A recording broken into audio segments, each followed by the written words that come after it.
Dawn spills over the Australian outback.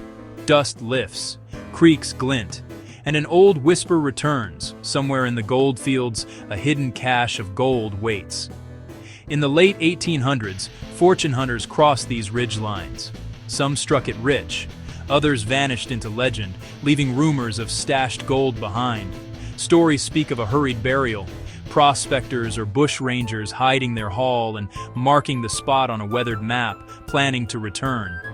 A bend in a creek, a cairn of stones, a shaft lost in scrub, locations repeated in campfire talk, sketched in margins, passed on in riddles. Time erased the trail. Floods reshaped waterways, fires blackened ridges, and survey lines moved. What remained were fragments and a promise. At night, silhouettes by the fire traded directions and half-truths. Past the third ridge, under the black stump, where the creek runs red. Today, the hunt continues. Old journals meet modern tools. Metal detectors sweep red soil, drones trace gullies, GPS pins replace penciled crosses. The rumors stretch wide, across Victoria's old diggings, through the ranges of New South Wales, and into Western Australia's vast scrub. Notes in the margins, coordinates smudged by sweat. A line that reads like a riddle. Clues exist, but do they point anywhere real? This is our question. Does the hidden cache truly exist? And if so, where among these creeks, ridges, and workings was it laid to rest? We will sift myth from record, match maps to country, and test claims against terrain, patiently, piece by piece. The trail begins here. Follow the signs, listen to the land, and decide for yourself. In the gold rush chaos of the 1850s, rumors spread faster than stagecoaches. Camps rose overnight, fortunes changed by noon, and whispers told of bushrangers and lucky diggers stashing hard-won gold, hidden under rocks in creek banks and beneath hastily piled fire pits, promising a secret cache that would outlast the rush. Stories told of saddlebags shoved beneath ledges, pistols and pan money sealed in boxes and buried between landmarks known only to a few, then lost when riders vanished, were arrested, or never returned from the ranges. As news of strikes leapt from Victoria's goldfields to the New South Wales high country and later to Western Australia, so did the legends. Maps sketched in taverns, coded directions traded on the track, and the promise of a cache waiting just off the well-worn route.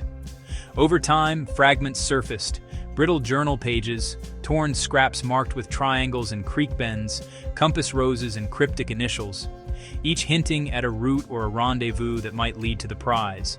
Yet the clues rarely agreed. Bearings conflicted, distances drifted between tellings, and identical landmarks appeared miles apart on rival sketches. Tempting as they are, none of these documents have ever been authenticated as proof of a real cache. Today, the search is modern and methodical. Local historians compare survey plans with oral histories, while careful volunteers pace out grids across likely sites, flagging squares and logging each step. Detectorists sweep slowly, coil low and steady, marking tones, bagging fragments, and photographing their finds in situ. It's patient work. Document first, dig second. Because context can matter more than the metal itself.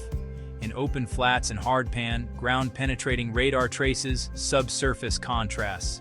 Crews tow sleds along transects, then study the profiles, looking for clean geometric anomalies that might suggest a box or a void rather than scattered debris. The scale is daunting. Forest, scrub, and ridge lines hide old tracks, and decades of erosion can shift creek banks by meters. Most signals prove mundane: wire, nails, tin, false leads that burn daylight but tighten the map for next time. Hazards are everywhere: fenced shafts, crumbling adits, sudden squalls that whip dust across open ground.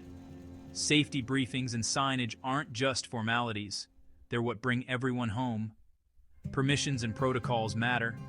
Many promising spots sit on private land or protected reserves, so serious teams coordinate with owners and authorities, recording sites with care and keeping precise locations confidential. Now and then, a clue stirs hope: a tidy rectangle on a scan, a cluster of period nails, a coin from the right decade, only to resolve into camp trash or a treefall pocket. The legend keeps testing the evidence. The best leads blend sources, historic plans and parish maps, trove of letters and diaries, field notes, aerial imagery, and terrain models layered into a single picture that narrows miles to meters. In archives and local museums, curators and volunteers sift boxes of ephemera, receipts, sketches, survey notes, searching for that one consistent detail that could anchor a century of speculation. Evening often ends the hunt, flags pulled, notes synced, and tomorrow's grid penciled in. The work is careful and repeatable, because if a cache exists, rigor will find it, not luck. For now, the verdict is clear and honest. Despite the legends and the leads, no confirmed hidden cache has ever been authenticated. The map keeps unfolding, and the search goes on. Just after midday on a summer Sunday in 1967, a story began that would ripple through decades. Claims of hidden caches and lost stashes scattered across a rugged Australian landscape. Today, we examine the theories and the quality of their evidence, side by side, separating what's plausible from what's merely persuasive. We'll compare old maps with today's satellite imagery, trace creeks that have shifted with flood and fire, and weigh rumor against record. Strengths: the pattern matches documented bushranger behavior, and terrain features, spurs, creek fords, and scrub, offered concealment. Weaknesses: proof is scarce. Newspaper clippings and police gazettes of the era mention raids and chases, yet rarely pinpoint hidden loot. Surviving reports are vague, maps imprecise, and corroboration thin.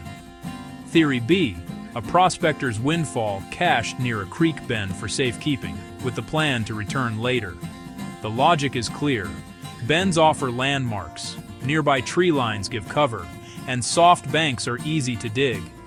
If floods came through, channels could shift, bars could migrate, and the original bend might no longer exist as remembered. Strengths: prospectors commonly cached tools or ore, and many worked alone, making temporary stashes sensible. Weaknesses: maps were often rough sketches. Survey lines lagged behind reality. A left bend past the old gum is hard to relocate a century later, especially if floods recut the channel. Plausible, yet difficult to verify without coordinates and a chain of custody. To test Theory B, we compare period maps to current satellite views with semi-transparent overlays. Where the old bend meets today's straightened reach, we flag likely deposition zones, then check trove-like archives for flood dates. If a major flood coincides with the disappearance of landmarks, confidence in the cache story drops, unless independent records mention its hiding and intended recovery. Theory C: an elaborate hoax, or simply misread family lore. Strengths for the hoax idea include recurring inconsistencies, shifting distances, changing object lists, or evolving map sketches. Yet a counterpoint persists. Independent mentions across time, letters, ledgers, or unrelated retellings, hint at a stable core to the story, even if details drift. Evaluating Theory C means testing provenance. Do documents have dates, signatures, and verifiable origins? Are map annotations consistent across copies? Are witnesses independent or echoing one another? Without external corroboration, newspapers, police notices, land records, lore remains unverified narrative, not evidence. Environmental factors complicate every claim. Erosion nibbles banks, flood pulses lift and redeposit sand, fire scars reset vegetation, regrowth hides old tracks. A site that seemed obvious in 1900 can be invisible today. Even accurate coordinates can land you in a transformed landscape. Our timeline approach flags primary sources first: newspaper clippings, police gazettes, mining notices, and survey sheets. We then compare place names, creek lines, and allotment numbers against modern imagery. When the paper trail and the ground truth converge, confidence rises. When they diverge, the claim moves toward rumor. Evidence standards matter. A credible claim lists what was found, where, when, and by whom, plus photographs with scale, GPS or survey references, and a documented chain of custody. Vague recollections, undated sketches, and anonymous tips do not meet that bar. Put simply, claims without verifiable sources remain rumor. Claims that conflict with maps, flood records, or land titles lean toward error or embellishment. Only converging independent lines of evidence earn the label fact. To date, none of the frequently cited found caches linked to these stories has passed peer-reviewed authentication or transparent, independently witnessed verification. Where does that leave us? Theory A benefits from historical patterns but lacks site-specific proof. Theory B is plausible yet undermined by shifting waterways and imprecise mapping. Theory C explains contradictions, though persistent independent mentions keep the door ajar. Conclusion: separate myth from verifiable fact.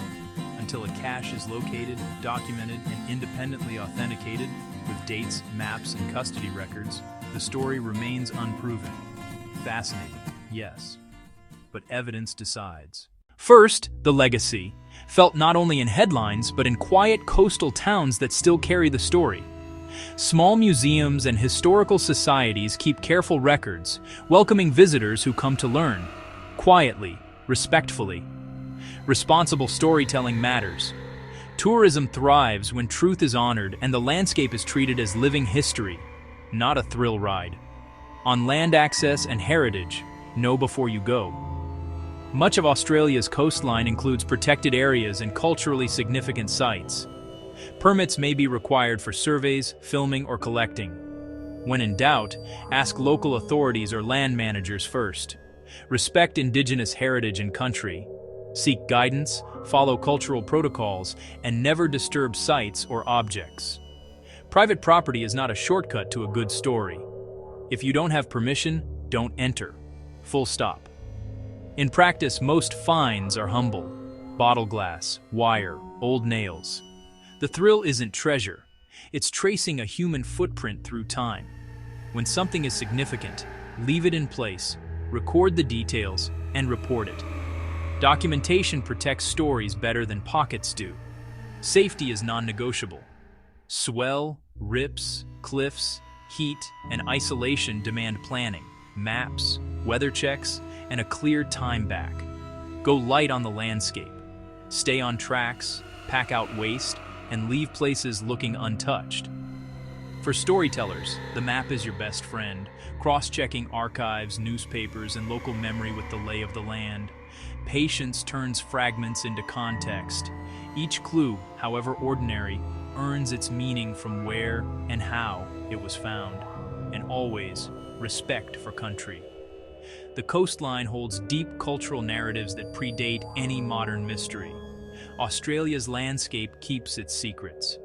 What the search for answers gives back is discipline, mapping, care, and humility by the sea. At sunrise over the old goldfields we remember, tell the story well, tread lightly, and come home safe.